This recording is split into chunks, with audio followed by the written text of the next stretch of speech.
Awareness से समझ में आता है, अवेयरनेस से फर्क समझ में आता है कि संसार या माया कैसे कैसे आपको जकड़ सकती है। और अवेयरनेस का सबसे आसान तरीका मैंने बताया है, सिंपल ऑब्जर्वेशन। बस शांत होकर के अपने अराउंड जितनी चीज़ें अपने आसपास हैं उनको सिर्फ शांत मन से देखना, उसमें इन्वॉल्व नहीं होना है, उसमें कोई जजमेंट नहीं, सही गलत का कुछ नहीं, सिर्फ ऑब्जर्वेशन में देखना है। और ये जो ऑब्जर्वेशन है, अगर ये आप सही तरीके से करने लग जाओ या इसका थोड़ा सा अभ्यास हो जाए तो आपका तीसरा नेत्र खुलने लग जाता है और तब आपको माया, संसार और साफ साफ दिखाई देने लगता है। तीसरा नेत्र खुलने पर भी आप अपने अवेयरनेस को नहीं छोड़ना, क्योंकि जैसे आप अवेयरनेस को छोड़ोगे तो आपको फिर दिखना बंद हो जाएगा। अवेयरनेस को बिल्कुल रखना है, अवेयरनेस अपनी बनाए रखना है, तो तीसरा नेत्र आपका काम करता रहेगा और आपको संसार और माया की उलझनों को आपको दिखाता रहेगा और उसको देख करके आप उससे बच सकते हैं। ज़्यादातर लोग जो संसार में फंसे हुए हैं, माया में फंसे हुए हैं, क्योंकि उन्हें अभी दिखाई नहीं दे रहा, उनकी तीसरी नेत्र अभी खुलनी शुरू नहीं हुई, तो उनको माया का तरीका, माया के सूक्ष्म तरीके अभी दिखाई नहीं दे रहे और वो उनको जकड़ते जा रहे हैं। तो इसीलिए मैं सबको कहता हूँ कि छोटा हो या बड़ा, साइलेंट ऑब्जर्वेशन, जहाँ भी है जैसे भी है, बिल्कुल साइलेंट ऑब्जर्वेशन करते रहें। धीरे धीरे आपको समझ आएगा कि ये जो आपकी साइलेंट ऑब्जर्वेशन है वो धीरे धीरे 360 डिग्री की साइलेंट ऑब्जर्वेशन बन जाएगी। आपको पीछे का भी आभास होता रहेगा, जहाँ तक आपकी नज़रें नहीं जा सकती हैं, आपके आभास में वो भी आ जाएंगी। तब का मतलब है कि आपकी तीसरी आंख खुल गई या खुलनी शुरू हो गई। जब आपको अपनी इन दो आंखों से जो दिखता है उससे ज्यादा आभास होने लग जाए, मतलब आपकी तीसरी आंख खुलनी शुरू हो गई। तो तीसरी आंख खुलने का, जिसको कि हम लोग आज्ञा चक्र भी कहते हैं, जिसका कि हमने डिटेल में बात भी की थी, तो आज्ञा चक्र आपका खुले, आज्ञा चक्र आपका एक्टिव हो, इसके लिए भी ये सिंपल साइलेंट ऑब्जर्वेशन बहुत काम करता है। तीसरी आंख आज्ञा चक्र का ही पार्ट है। तीसरी आंख का थोड़ा सा भी खुलना या थोड़ा थोड़ा खुलना शुरू होने की प्रक्रिया भी, मतलब आज्ञा चक्र आपका एक्टिवेट हो रहा है। कई लोग ध्यान करके आज्ञा चक्र को एक्टिवेट करने की कोशिश करते हैं, उससे बेहतर है कि आप सिंपल ऑब्जर्वेशन में लगो, क्योंकि इसको ज़बरदस्ती एक्टिवेट करना, ज़बरदस्ती खोलने की कोई ज़रूरत नहीं है। आप सिंपल ऑब्जर्वेशन से बहुत कुछ सीखते हुए और परिपक्वता की तरफ बढ़ते हुए आपका आज्ञा चक्र खुलेगा और तब आप उसको संभाल पाएंगे। क्योंकि तीसरा नेत्र खुलने का मतलब है, थोड़ा सा भी खुलने का मतलब है कि आपको बहुत सारी चीज़ें दिखेंगी, वो भी दिखेंगी जो आप नहीं देखना चाहते हैं। उसके लिए आपको अंदर से परिपक्व होना होगा कि जब वो दिख भी जाए तो भी आप अपने मन को शांत बना के चलते रहें। कहते हैं कि पांडवों में जो सबसे छोटे थे ना, सहदेव, उनको भी भूत, वर्तमान, भविष्य सबका पता चल गया था। तो कृष्ण ने उनको कसम दी थी कि तुमको सब पता है, महाभारत के अंजाम का भी पता है, किस दिन क्या होगा, कैसे होगा, किसके हाथों किसकी मृत्यु होगी, कौन जीतेगा कौन हारेगा, पर तुम बोल नहीं सकते हो। तुम बोलोगे तो तुम्हारे सर के 1000 टुकड़े हो जाएंगे। तो मैं समझाने के लिए बता रहा था कि तीसरी नेत्र और आज्ञा चक्र जब एक्टिवेट भी हो जाते हैं, खुल जाते हैं, तो आपको बहुत सारी चीज़ों का ज्ञान हो जाता है। पर उस ज्ञान का मतलब ये नहीं कि आप किसी चीज़ से छेड़खानी करो, इंटरफियर करो, उसको बदलने की कोशिश करो। और इसीलिए कहता हूँ कि silent observation, non judgemental observation, जहाँ पर आप जजमेंट नहीं कर रहे, उसमें इन्वॉल्व नहीं हो रहे को किसी भी तरीके से, ये आपकी प्रैक्टिस बन जाती है कि जब आपका आज्ञा चक्र, तीसरी आँख पूरी तरह खुल भी जाए तो भी सब कुछ देख करके भी आप शांत, नॉन जजमेंटल, इन्वॉल्व नहीं होना, उस स्थिति को मेंटेन कर सकें। क्योंकि प्रभु का विधान है, पूरा संसार, पूरा ब्रह्मांड प्रभु के विधान पे चल रहा है। हमारी उसमें छेड़खानी की कोई आवश्यकता नहीं है। और अगर कोई छेड़खानी करनी है तो प्रभु से प्रार्थना करके प्रभु के ऊपर डाल दो, प्रार्थना करके प्रभु के ऊपर डाल दो, फिर प्रभु की मर्जी है। प्रभु सुनते भी हैं आपकी प्रार्थना को। जब आप उस स्तर पे पहुंचे हुए होते हो और जब उस स्तर से आप प्रार्थना करते हो तो प्रभु सुनते हैं, प्रभु मानते भी हैं। उसको बोले तो प्रभु अकोमोडेट भी करते हैं, वो भी प्रभु की मर्जी होगी। तो प्रार्थना से आप कुछ भी कर सकते हैं, अपनी चला के नहीं, प्रार्थना से प्रभु तक अपनी अर्जी लगा दें और प्रभु की मर्जी पे छोड़ दें। तो इसीलिए मैं हर किसी को कहता हूं कि बच्चों को कुछ सिखा सको तो प्रार्थना करना सिखा देना। सही तरीके से किया हुआ प्रार्थना बच्चों को प्रभु के करीब ले जाएगा और उनको प्रभु से मांगना सिखाएगा। कुछ भी मांगना है तो प्रभु से मांगना। तो बच्चों को प्रार्थना करना जरूर सिखाना चाहिए। और प्रार्थना की शुरुआत होती है धन्यवाद से, कि प्रभु ने जो जो दिया है उसका धन्यवाद करो पहले। कई बार तो एहसास ही नहीं होता इंसान को कि प्रभु ने क्या क्या दिया है। तुम्हारी जिंदगी में जो भी अच्छा है प्रभु ने दिया है, सोच समझ के दिया है, धन्यवाद करो। जब तुम उसका धन्यवाद करोगे तभी और मिलेगा आगे। जो उसने दिया है उसका धन्यवाद करना सीखो। ये प्रार्थना का पहला सबक है। और दूसरा, फिर प्रभु से प्रार्थना करो कि क्या चाहिए, और इस तरीके से वो प्रभु से भी जुड़ते जाएंगे। और प्रभु से जुड़ना बहुत जरूरी है। और जैसे जैसे प्रभु से जुड़ते जाएंगे मन साफ होता जाएगा। मन जैसे जैसे साफ होता जाएगा उनकी भक्ति बढ़ती जाएगी। भक्ति जैसे जैसे बढ़ती जाएगी ज्ञान भी बढ़ता जाएगा। ज्ञान भी जैसे जैसे बढ़ता जाएगा प्रभु के और करीब आते जाएंगे और भक्ति बढ़ जाएगी।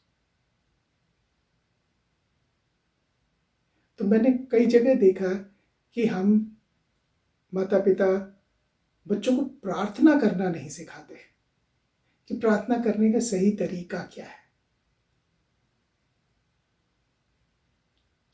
तो प्रार्थना करना जरूर सिखाना चाहिए बच्चों को। और उसके लिए किसी स्थान की, मंदिर की, किसी की चीज की जरूरत नहीं। हम कहीं भी बैठ करके हाथ को जोड़ के प्रभु का ध्यान करके हम प्रार्थना कर सकते हैं।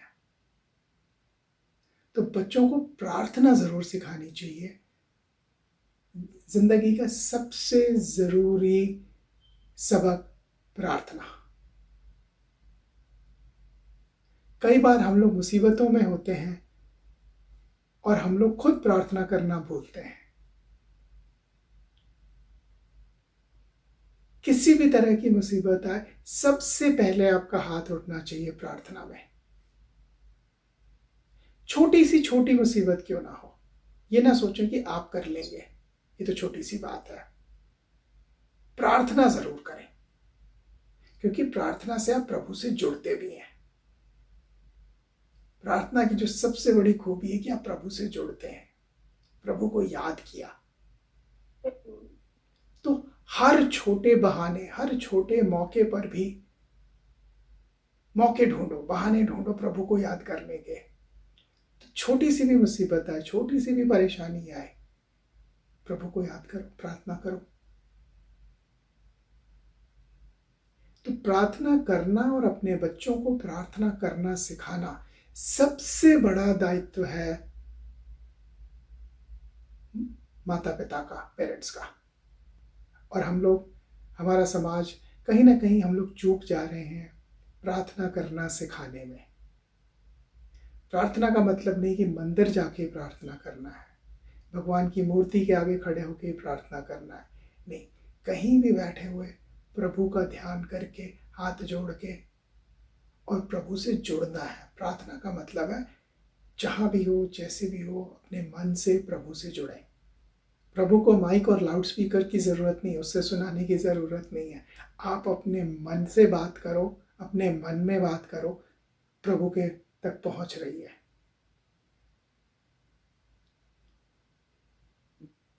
ये सीखना और सिखाना बहुत ज़रूरी है। और ये संसार भी आपके विश्वास पर ही चलता है, आगे बढ़ता है। वरना संसारिक दुनिया भी बहुत मुश्किल वाली हो जाती है, भय पकड़ लेता है। जब भी भय भी आए, किसी भी तरह का, छोटा बड़ा, तुरंत प्रभु से जुड़ें। प्रार्थना हर छोटे से मौके को, हर बहाने को प्रभु से जुड़ने का एक मौका बना दें।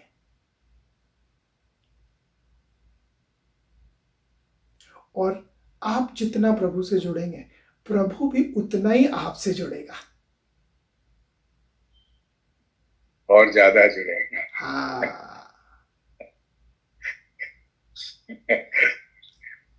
तो मौका ढूंढना है प्रभु से जुड़ने का।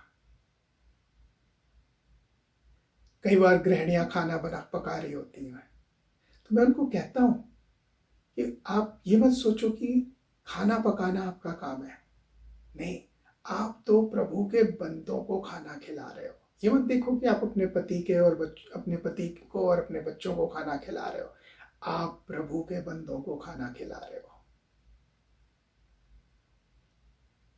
वो खाना प्रसाद बन गया, वो कर्म प्रभु के नाम चला गया। प्रभु के बच्चों के लिए कर रहे हो, कोई भी काम कर रहे हो, आप उसको ये ले लो कि आप प्रभु के बंदों के लिए कर रहे हो। आप कमा के भी ला रहे हो घर में, तो आप प्रभु के बच्चों के पालन पोषण के लिए ला रहे हो। तो मैं तो आएगा ही नहीं बीच में, और आपके कर्म प्रभु की तरफ जाते रहेंगे। और हर मौके पे आपको प्रभु से जुड़ने का, प्रभु से अपना नाता और तगड़ा करने का और मजबूत करने का मौका मिलता रहेगा। तो इसीलिए मैं कहता हूँ, करवट लो तो प्रभु का नाम, उठो तो प्रभु का नाम, सोने जाओ तो प्रभु का नाम, कोई आए तो मिलन में भी राम राम, हरे कृष्णा, हरे ओम। तो हमारे सनातन धर्म में ये बिल्कुल अच्छे से हमारे धर्म का पार्ट है कि हम हर चीज में प्रभु का नाम लेते हैं। मिलने पर भी हम राम राम करते हैं, पर ये छूटता जा रहा है। नमस्ते भी बहुत अच्छा तरीका है। नमस्ते का भी मतलब यही होता है कि मेरे अंदर का ईश्वर आपके अंदर के ईश्वर को प्रणाम करता है। व्यवहारिक जीवन में जी, ऐसा अनुभव किया गया है कि जब हम ऑब्जर्वर, दृष्टा की तरह से देखना शुरू करते हैं जी, तो उसमें अच्छाइयाँ, बुराइयाँ और बहुत कुछ ऑब्जर्व करते रहते हैं जी, और सही रास्ता शायद ये है कि सबसे पहले अपने विषय में, अपने आसपास, अपनी जो कमियां, बुराइयां या जो भी उसमें ऐसी चीजें जो नहीं होनी चाहिए, वो अगर हम ध्यान दे के और स्वयं प्रयास करें या भगवान को प्रार्थना करें कि वो हमारी उन कमियों को धीरे धीरे धीरे धीरे दूर करने में मदद करे, तो शायद फिर ऐसा अनुभव में आया है कि धीरे धीरे धीरे धीरे हमारे अंदर वो कमियां, वो अवगुण धीरे धीरे दूर अपने आप होने लगते हैं। और फिर दोबारा ऑब्जर्व करो, फिर ऑब्जर्व करो, फिर ऑब्जर्व करो, इस प्रकार से निरंतर ऑब्जर्व करने से अवस्थाएं आती हैं जब हमको लगने लगता है कि चलो अब ये कमी तो किसी तरह से अब शायद ठीक हो रही है, बिल्कुल। और बाकी भगवान की इच्छा, भगवान के ऊपर छोड़ रखा है, वो करेगा जरूर, उसको भी ठीक करेगा। बिल्कुल। तो जब यहाँ से शुरू करते हैं तो आसपास की कमियां भी धीरे धीरे धीरे धीरे सामूहिक प्रयास के द्वारा या जैसा भी, यही शायद एक तरीका है जो आपने बताया कि बी एन ऑब्जर्वर और बाकी भगवान पे छोड़ दो। बिल्कुल। जब आप ऑब्जर्वर की तरह देखते हैं ना, तो आपको अपनी कमियां भी दिखती हैं जब आप न्यूट्रल ऑब्जर्वर हैं। और जब आपकी दृष्टि में आ जाएगी कमियां, तो अब उनके खत्म होने का समय आ गया। सिर्फ उनको देखना ही। मैं ये चीज बताता हूं लोगों को कि जो कमियां हैं, खामियां हैं, वो चोरों की तरह हैं। जैसे ही घर वाला कोई जाग गया, किसी ने देख लिया, चोर भाग जाएंगे। उसी तरह कमियां, खामियां जब आप ऑब्जर्वर बनते हो और आपको दिखने लग जाती है और साफ साफ दिखने लग जाती है, वो अब भागने लगेंगी, अब नहीं टिक सकती वो। तो ऑब्जर्वर का रोल जो है, ऑब्जर्वर का जो मार्ग है, सबसे सरल और सबसे इफेक्टिव मार्ग है कि वो सबसे ज्यादा आपको हर पैमाने पे, हर लेवल पे आपको ऑब्जर्वर वाला रोल आगे की तरफ ही लेके जाता है और मन को शांत करता है। कई बार लोग मुझसे ये भी पूछते हैं कि प्रभु के दर्शन कैसे हो सकते हैं। तो मैं यही कहता हूं कि मन आपका जितना शांत होगा, आप प्रभु के दर्शन के उतना करीब पहुंचोगे। मन में जितनी ज्यादा उथल पुथल होगी, आप प्रभु के दर्शन से उतना दूर हो। तो मन की हलचल को समान करना है, मन को समान करना है। मन की हलचल शांत हो जाएगी तो कोई तरीका नहीं है प्रभु दर्शन रोकने का, फिर ऑटोमेटिक होएगी। आप किसी को भी प्रभु दर्शन से आप तभी तक दूर हैं जब तक कि आपका मन अशांत है। सोते जागते हमारा मन अशांत होता है, लेकिन मन अगर एक क्षण के लिए भी शांत हुआ तो आपको प्रभु के दर्शन जरूर होंगे। तो जब लोग सवाल करते हैं कि प्रभु के दर्शन कैसे हो सकते हैं, तो मैं उनको यही कहता हूं कि मन को शांत करो। मन कई इच्छाओं में फंसा हुआ है और वो इच्छाएं पूरी होते हुए दिखती हैं तो मन उछलने लगता है, इच्छाएं पूरी होते हुए नहीं दिखती हैं तो मन दुखी होने लगता है। मन को शांत करता है भय, मन को शांत करता है क्रोध, मन को शांत करता है मदिरा, मन को शांत करता है मोह, मन को शांत करता है लोभ। ये सब चीज़ें मन को अशांत करती हैं।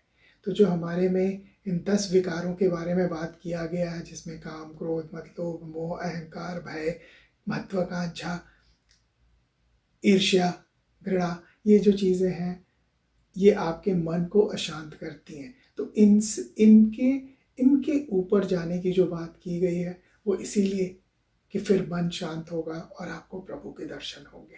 ये मन की तरंगे हैं, ये जो अशांत मन है ना, ये जो 10 तरह के विकार हैं, ये मन में तरंगे पैदा करते रहते हैं और आपका मन शांत नहीं होता है और आपको प्रभु के दर्शन नहीं होते। अगर आप लोगों को हमारा ये चैनल पसंद आ रहा है तो प्लीज़ कमेंट करके हमें बताएं।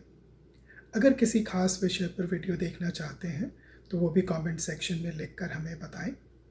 हमारा उद्देश्य सनातन धर्म की परंपराओं, सनातन धर्म के रीति रिवाज, सनातन धर्म की गहराइयों को समझना और समझाना है। हमारे इस उद्देश्य में आप भी हमारी मदद कर सकते हैं, हमारे वीडियोस को लाइक करके, हमारे चैनल को सब्सक्राइब करके और अपने परिवार और मित्रजनों में शेयर करके। धन्यवाद।